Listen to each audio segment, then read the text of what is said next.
अखंडमंडलाकारं व्याप्तं येन चराचरं तत्पदं दर्शितं येन तस्मै श्रीगुरुवे नमः। अज्ञानान्धस्य लोकस्य ज्ञानाञ्जनशलाकया चक्षुरुन्मीलितं येन तस्मै श्रीगुरुवे नमः। अध्यात्म विश्व विज्ञान यूट्यूब चैनल पर अपने प्रिय मित्रों का हार्दिक स्वागत करते हुए हमें अत्यंत प्रसन्नता हो रही है। मित्रों, अनेक मत, पंथ, संप्रदाय, ग्रंथ, भाषाएं, जातियां, पोशाक, रहन सहन, विचारधाराएं, इनमें बटी हुई मानवता को संगठित करने के लिए युगों युगों में 10 अवतार आते हैं और वो 10 ही होते हैं। एक युग मालिका में 10 अवतार आते हैं। वो 10 अवतार सूर्य की तरह तेजस्वी और यशस्वी और धर्म संस्थापना करने आते हैं। धर्म उसे कहते हैं जिसमें सबका हित हो, उसे धर्म कहते हैं। और एक विशिष्ट प्रवाह का, समूह का हित हो, उसे पंथ या संप्रदाय कहा जाता है। विश्व ये अनादि है, स्वयंभू है, स्वयं संचालित है। इस रहस्य को वो जानकर आते हैं। उनमें और हम में यही फर्क होता है कि हम इस 3.5 हाथ के देह को ही अपना स्वरूप मानते हैं और वे ये विश्व ही मेरा संपूर्ण स्वरूप है, इस बोध को लेकर आते हैं। और ये बोध वो जब लेके आते हैं, इसीलिए भगवान श्री कृष्ण जी गीता में कहते हैं कि बहुना जन्मना मन्ते ज्ञानवान माम प्रपद्यते। अनेक जन्मों के बाद ज्ञानी बनता है मनुष्य जीव। और ऐसे अनेक ज्ञानियों में वो बिरला है जो इस वासुदेव को, यानी विश्व को ही वासुदेव जानता है और ये वासुदेव ही विश्व है, ऐसा जिसका निश्चय है, ऐसा उनमें भी बिरला। और ऐसे बिरले व्यक्तित्वों का हम जब जब चरित्र स्मरण करते हैं, पढ़ते हैं, सुनते हैं, तो हमें भी प्रेरणा मिलती है। हमें भी इस 3.5 हाथ के नश्वर शरीर का अत्युत्तम उपयोग करने की प्रेरणा मिलती है। ऐसा ही एक महान लोकोत्तर युग प्रवर्तक, युग संचालक, योगेश्वर, ऐसे महान आत्मा का आज हम आपके साथ एक जिसे कहते हैं कि जिन्होंने अध्यात्म विज्ञान का पुनर्स्थापना इस विश्व में की, वेदों, उपनिषदों, दर्शन शास्त्रों, अनेक प्रकार के चिंतन मनन, पंथिक सांप्रदायिक विचारधाराओं, इनका जो मूल तत्व है वो है बोध, अनुभव। और बोध और अनुभव न लेते हुए केवल इसने ऐसा कहा इसलिए सत्य है, उसने वैसा लिखा इसलिए सत्य है, इन सारे बतंगड़ों से निकालने वाला ज्ञान इस विश्व के हर ग्रंथ में है। चाहे वो कोई भी ग्रंथ हो, किसी भी विषय का हो, लेकिन वो लुप्त प्राय हो गया था और इसी को धर्मग्लानि कहते हैं। धर्मग्लानि को मिटाने के लिए ही अवतार आते हैं, जिसके विषय में भगवान श्री कृष्ण जी गीता में कहते हैं कि यदा यदा ही धर्मस्य ग्लानिर्भवति भारत अभ्युत्थानमधर्मस्य तदात्मानं सृजाम्यहम्। और मैं किस लिए आता हूँ? परित्राणाय साधूनां विनाशाय च दुष्कृतां धर्म संस्थापनार्थाय संभवामि युगे युगे। मैं दुष्टों का निर्दालन और सज्जनों का प्रतिपालन करने के लिए धर्म की संस्थापना करने के लिए आता हूँ। और ऐसा ही धर्म संस्थापना का कार्य कलयुग में करने वाले श्री सद्गुरु भगवान औपधर्म प्रकाशक श्री मायानंद जी चैतन्य, इनका हम आज इनके व्यक्तित्व और इनके कार्य का चिंतन करेंगे। बचपन से ही कुशाग्र बुद्धि लेकर आना, ये भी एक जिसे कहते हैं कि प्लस पॉइंट होता है। और उसके अनंतर 19वें वर्ष में, अपने जीवन के 19वें वर्ष में दिव्य चक्षु क्या है, श्रीमद् भगवद गीता में कहे गए दिव्य चक्षु क्या है, वो कैसे दिए। भगवान श्री कृष्ण जी ने अर्जुन को दिव्य चक्षु दिए, जिसके वजह से उसने इस विश्व को एक अलग रूप में देखा और एक अलग डायमेंशन में देखा। जिस डायमेंशन में इस विश्व को देखने पर उसके जो प्रश्न थे कि मेरा कुल, मेरी जाति, मेरे पितर, ये जो सारा मैंपना था, द्वैत बुद्धि थी, वो निकल गई। और वो कहने लगा कि अब मैं विश्व हित के लिए ये युद्ध करूँगा। पहले वो स्वयं के लिए भी नहीं करना चाहता था।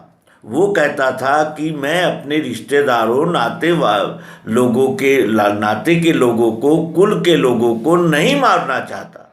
ये मेरे भाई है, मामा है, काका है। और फिर वो क्या कहने लगा कि गया मोह मिला धर्म कृपा से आपके मुझे, मेरा मोह चला गया, मेरा मेरा मेरा मेरा जितना भी था वो सब चला गया और धर्म की प्राप्ति हुई। धर्म किसे कहते हैं? इस विश्वरूप विधाता की अपने वर्ण कर्म के द्वारा अनन्य भाव से सेवा करना, यही भक्ति है। और भक्ति का पालन करना ही हमारा धर्म है। इस प्रकार का अकाट्य सिद्धांत उन्होंने काशी के दशाश्वमेध घाट पर एक संस्कृत पाठशाला चलाने वाले महान तपोवृद्ध संत श्री विशुद्धानंद जी से पूछा कि वो दिव्य दृष्टि, दिव्य चक्षु क्या है, कैसे लिए जाते हैं, कैसे दिए जाते हैं, क्या आप ये जानते हैं? यदि आप जानते हो तो कृपा करके मेरी जिज्ञासा का शमन कीजिए। वो विशुद्धानंद जी सरस्वती इसी आस लगाए बैठे थे कि आज नहीं कल कोई न कोई ये परम रहस्य लेने वाला उपस्थित होगा। और वो क्षण जब सामने देखा तो अंगांग पुलकित हो गया विशुद्धानंद जी का, क्योंकि वो देख रहे थे कि जिस सिद्धांत को प्राप्त करने के बाद इस विश्व में ऊपरी एकात्मता और अखंडता और भाईचारा और ये नहीं, प्रत्यक्ष प्रायोगिक पद्धति से कण कण में वो परमात्मा कैसे व्याप्त है, ये जानकर इस विश्व मानवता को एक सूत्र में जोड़ने वाली विद्या कोई मांगने वाला तो आए। इस आशा में जीवित श्री विशुद्धानंद जी सरस्वती अत्यंत प्रसन्न होकर वहीं से रास्ते पर से एक पत्थर उठाया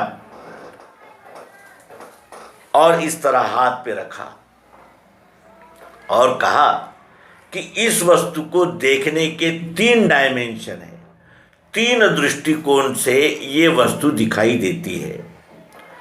पहला डायमेंशन है ये जो दिख रहा है, सफ़ेद है, इस तरह का आवाज़ करता है, ऐसा दिखता है, ऐसा इसका स्पर्श है, ऐसा इसका स्वाद है, ऐसा इसका गंध है। ये एक दृष्टि है, सामान्य दृष्टि।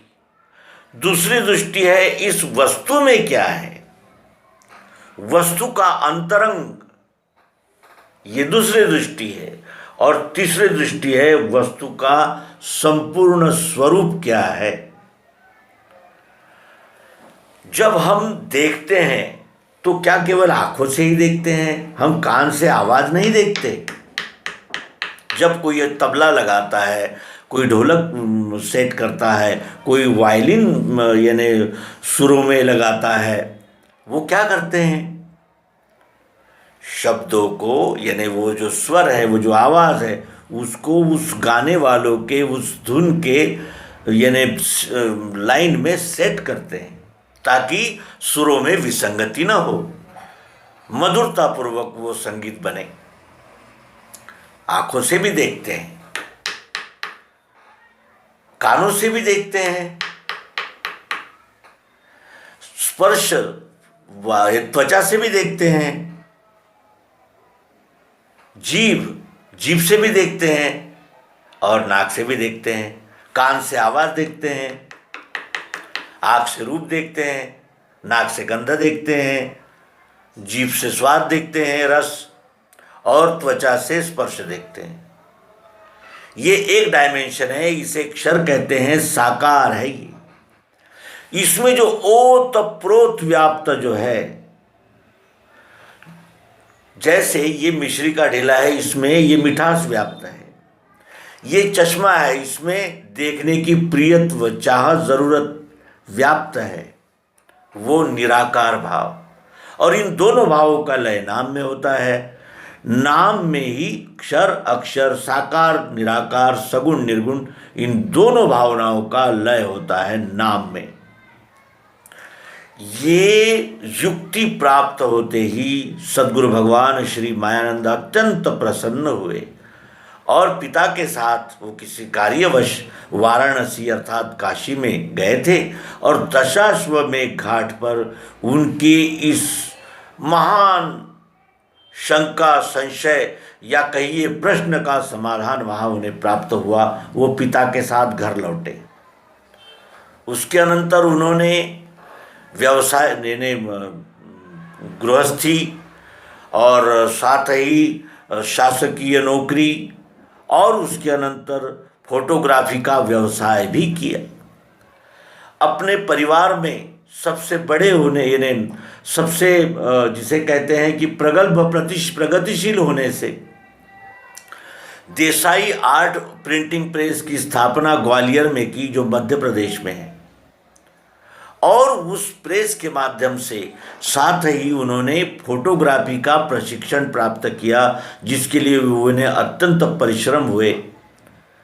और ये दोनों कार्य करते हुए अपने भाई बहनों का, माता का और पारिवारिक बच्चों का सब कुछ यानी व्यवस्थित पालन पोषण करते हुए उन्होंने गृहस्थी का एक आदर्श भी हमारे सामने रखा। लेकिन जब उन्हें ये जागृति हुई, यानी उन्हें ये प्रकर्ष से ध्यान में आया कि जिस कार्य को करना है वो कार्य के लिए अब घर छोड़ना होगा, तब वे गया में पिंडदान करके इस देह को इस विश्वरूप परमात्मा में समर्पित कर दिया। अब वो विश्व कार्य के लिए निकल पड़े।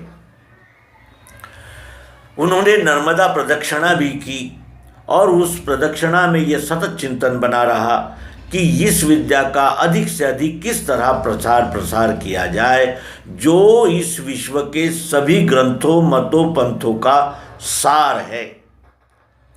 इसलिए उन्होंने ग्रंथों की रचना की। श्रीमद् भगवद गीता का मराठी और हिंदी इन दोनों भाषाओं में भाष्य प्रस्तुत किया। कुछ पद्य की रचना की। महाराष्ट्र के संत श्री एकनाथ, श्री ज्ञानेश्वर, इन्होंने लिखी हुई सरल रचना हरिपाठ का भी हिंदी में अनुवाद किया। और 1923 में ओंकारेश्वर में नर्मदा मैया के दक्षिण तट पर एक आश्रम की स्थापना की, जो आज केंद्रीय अध्यात्म विज्ञान शाला के नाम से इस विद्या का प्रचार प्रसार करने में संलग्न है। मित्रों, श्री मायानंद जी चैतन्य ये इस विद्या को पाकर आत्मविभोर हो जाते और कपिल धारा, जो अमरकंटक में गुफा है, कपिल गुफा, उसमें बैठकर चिंतन करते हुए सर्वांग योग नाम की सरल युक्ति प्रस्तुत न करते तो, लेकिन नहीं, ये प्राकृतिक रचना है अवतार हर युग में आते हैं। कलयुग में बुद्धि का बल लेकर श्री मायानंद जी आए। इसके पूर्व में श्री राम, श्री कृष्ण आदि शस्त्र का बल लेकर आए, लेकिन अब बुद्धि का बल, शास्त्र का बल, विवेक का बल ही काम करेगा। इस दृष्टि से उन्होंने मनुष्यों की बुद्धि में जागृति लाने के लिए कार्य किया। और बुद्धि का जो वैभव होता है वो जैसे किसी को डरा के अपना अनुयायी बनाया जाए या किसी को झूठ बोल के ठग के अपना अनुयायी बनाया जाए। लेकिन यदि किसी को ये कहा जाए कि ये सूर्य है, ये चंद्र है, अब इसके लिए कौन से प्रमाण की आवश्यकता है, तो उसका महत्व कितना हो जाता है। आज हम इस विश्व की ओर देखते हैं तो अत्यंत ग्लानि से विवल हो जाते हैं। ये क्या हो रहा है। भौतिक साधन सुविधाओं में तो यानी बढ़ोतरी हो रही है, लेकिन हमारे नैतिकता में, हमारी मनुष्यता में कौन सा यानी परिवर्तन हो रहा है। तो हम अधिक से अधिक असंवेदनशील और स्वयं के हित के ही प्रति जागृत और स्वयं का हित साधने के लिए, इस विश्व हित का किसी भी प्रकार की बलि देने के लिए तैयार। जिन पंच महाभूतों से ये सारी जीव सृष्टि का निर्माण हुआ है, उसी को प्रदूषित और लांछित और लज्जित करने का कार्य मनुष्य कर क्या रहा है। वो तो साक्षात परमात्मा का एक अंश है, जीवात्मा है, जिसे विश्वरूप परमात्मा को जानने का मौका भी प्राप्त है। और वो किन कामों में लगा हुआ है। वो तो केवल 3.5 हाथ को ही अपना संपूर्ण स्वरूप मान बैठा है और इस शरीर के मान बढ़ाई, भोग, ऐश्वर्य आदि के लिए ही वो कार्य कर रहा है। उसके आगे वो देखना ही नहीं चाहता। आज विश्व अण्वस्त्र संपन्न हो गया है।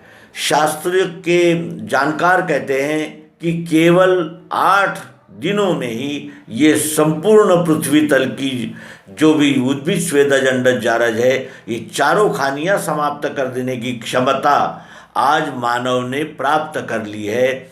यूरेनियम, प्लेटिनियम के भंडार उपस्थित है और अण्वस्त्र भट्टियां जो है वो रात और दिन कार्य कर रही है।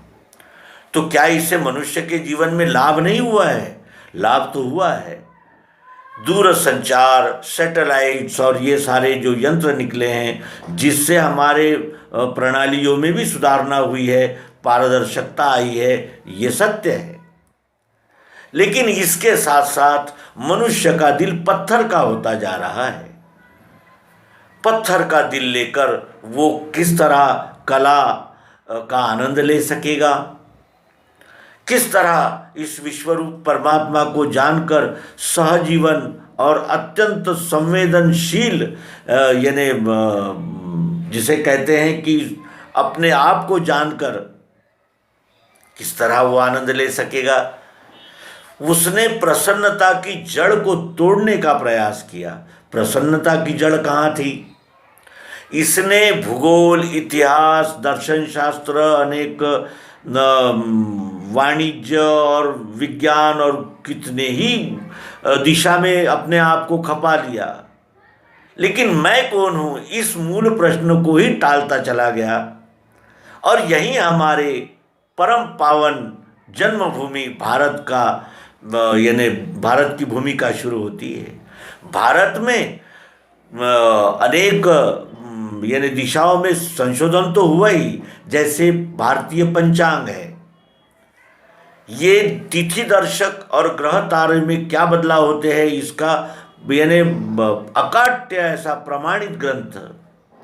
फिर आर्यभट्ट, कुमारिल भट्ट और नागार्जुन और जिसे कहते हैं चरक है, सुश्रुत है, शल्य है, ये तो संशोधन हुआ ही। लेकिन इसके साथ साथ मैं कौन हूँ, ये जीव क्या है, ये सृष्टि किन तत्वों से बनी है, किन तत्वों से ये सारा यानी एक एक कण ओतप्रोत व्याप्त है, और इस ब्रह्मांड का हमसे क्या संबंध है। क्या केवल आहार, निद्रा, भय और मैथुन ही प्राप्त करने के लिए हमें जन्म मिला है? इस प्रकार का गहन चिंतन अध्ययन इस भारत भूमि में हुआ और उसी भारत भूमि ने ये घोषणा की कि 4 युगों में 10 अवतार होते हैं और 10 अवतार धर्म की संस्थापना के लिए आते हैं। आज सर्वांग योग मालिका के समारोह के समय सद्गुरु भगवान श्री मायानंद जी चैतन्य इनका बार बार स्मरण हो रहा है। ऐसा लग रहा है कि ये न होते तो क्या होता। हम ईश्वर के दर्शन के अभिलाषी भटकते ही रहते, ईश्वर का यथार्थ प्रत्यक्ष दर्शन हमें कभी न हो पाता और हम भी मत पंथ संप्रदायों में ग्रंथों में उलझकर कट्टरतावादी और प्रत्यक्ष यानी अत्यंत प्रक्षोभक और एक पंथ के सिपाही बनकर रक्तपात और रक्तरंजित मानवता करने में ही सहयोगी बने होते। ये भाग्योदय हमें प्राप्त हुआ है और ये भी सुयोग योगायोग से ही हुआ। ऐसा ही योगायोग हमारे मित्रों के भी जीवन में बने और वो अचानक किसी और विषय की तलाश में यूट्यूब चैनल को खंगालते खंगालते अध्यात्म विश्व विज्ञान यूट्यूब चैनल उनके हाथ लगे और ये महान अनुसंधान, ये महान बोध उन तक जाए। यही सदिच्छा और यही इस विश्व विधाता के चरणों में प्रार्थना और यही अपने मित्रों को शुभकामनाएं देते हुए नर्मदे हर सद्गुरु भगवान की जय।